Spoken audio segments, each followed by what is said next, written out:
What is going on, guys? My name is Arbuckle. Welcome back to another video. Today I'm going to share with you guys how to get a free Gobblegum on the new Zombies map, Der Eisendrache. Now, I was really hesitant to make this video at first because I know that there's a lot of other content creators online that have made a video touching on this subject. But one thing that I noticed about everyone else's videos is that it involved a step that you don't necessarily need to complete to be able to get this free Gobblegum, and that is the clock tower step, which is probably the most annoying out of all of them. One thing that I noticed is that the clock tower step that supposedly you need for everything in this map is very, very difficult on solo, even with 4 people, because on solo you have to keep running back and forth and you have to make sure the clock is exactly on 935 while you're trying to keep a zombie, and it honestly just takes a lot of time more than skill. So I wanted to share with you guys today an alternate method of completing this free Gobblegum Easter egg without using the clock tower that's a little bit easier, not necessarily quicker, but definitely easier. So the very first step in this entire thing is to go downstairs in the teleporter room, and there is a plant that is on a table. Now, you do not have to do anything to get this plant. You just need to go down to the plant and hold X. You're going to pick it up. Now, this plant is basically just a pot and a little seed that just sprouted. There's nothing fancy about this plant. That's what we're going to figure out here in the future. But you're going to pick up that pot plant that's got the little plant thing in it, and you're going to hold on to that, all right? Step number 2 is to have an upgraded bow. Most likely, if you're trying to get this free Gobblegum or you're just trying to make it far in general, you're already going to have an upgraded bow. If not, you're going to have more than one. But you need one upgraded bow to be able to complete this Easter egg, just because you're going to need it in the last step. Once you have your upgraded bow, the next thing you want to do is wall run on all 4 circle symbols that are around the pyramids while anti-gravity is on. If you don't know how to do that, you just need to step on all 4 squares until they all lock on to permanent blue. Anti-gravity will turn on, and all you have to do is make sure you hit all 4 of those circles before anti-gravity goes away. Keep in mind this only lasts 1 round, so the next round that happens, if you don't get it the first try, you'll have to do that again, and it's very, very easy. It's not like the lightning step where you have to do all 5 of them without touching the ground. This one you are allowed to touch the ground, so don't worry. All you have to do is touch all 4 on the wall and you're good to go. The very next thing you need to do is put your bow back, and I can't stress this enough. So many people get stuck here. You need to put your upgraded bow back in the chest, and you need to go get a brand new Wrath of the Ancients that's not upgraded. Once you get that, you want to come back down to the teleporter, and you want to shoot all 6 little circle things that are coming off the top of the teleporter.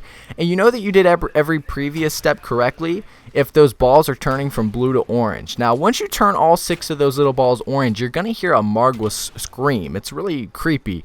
But basically, when you hear that Margwa scream, it means that you're good to go for the very last step. Now, here's one part where tons of people really screw up, and this one will screw you up for an entire round, so you don't want to make this mistake. As soon as you hear that Margwa scream, you want to get rid of your original Wrath of Ancients, and you want to pick up an upgraded bow again, because this wisp step that we're about to complete will not work with a regular Wrath of the Ancients. You have to have an upgraded bow, and that's why I said the second step was to make sure you had one upgraded bow. So get your upgraded bow, and this is where we're going to do the last step, which is the wisp step. Now, there's 8 different locations around the map, which I'll show you here in a minute, that will spawn these little electricity balls, wisps things. And basically, all you need to do is shoot it with an upgraded bow. You don't even have to hit it right on, just in the general vicinity of area. It's not that difficult. And once you shoot it, you're going to hear another Margwa noise about 5 to 10 seconds after you shoot it, which means that another one is spawned. Now, you have to shoot 4 of these wisps, and on the last one, it'll allow you to be able to teleport. So, the locations for these wisps around the map are, the first one is in the church, on the clock at the top. The second one is in the church as well. It's on one of the desks over in the corner.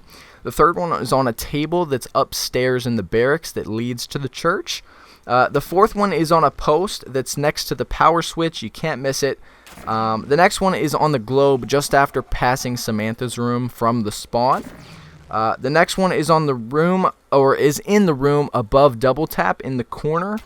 The next one is on the car that's right next to Double Tap, right before you get to Double Tap if you're going to it from the spawn. And the last one is on the table up near Quick Revive. Now, these are 8 different locations, and it can spawn in any one of them. Now, keep in mind, you've got plenty of time. For some reason, people believe that this step takes forever because you only get a really, really short amount of time. But you get so much time, it's ridiculous. And every time you shoot one of those wisps, your time restarts, so you get even more time. So you have like 5 minutes to find the first wisps. And it's not that hard at all. But once you get all 4 of these wisps, you are good to go. You're good to teleport. Basically, you just want to go to the teleporter. If you did everything correctly, the teleporter is going to be purple. You're going to hold X by the teleporter, and it's going to take you back in time into the same room. And all you want to do is go up to where you originally picked up the plant, and you want to press X, which is going to place the plant down in the past. You're going to ride it out, go back to the rocket space, and once you get back to the original castle, you want to go back downstairs where you originally picked up the plant, and because we went back in time and placed it, it's going to be fully grown now, and you're going to want to go back now, and you can press X and pick up your free Gobblegum. So yeah, guys, anyway, that's how you do that little Gobblegum Easter egg. Hopefully this helped you out. Hopefully this was a little bit easier than doing the clock tower step. But anyways, I hope you guys did enjoy it. Make sure to subscribe if you haven't already, and I'll see you guys in the next video.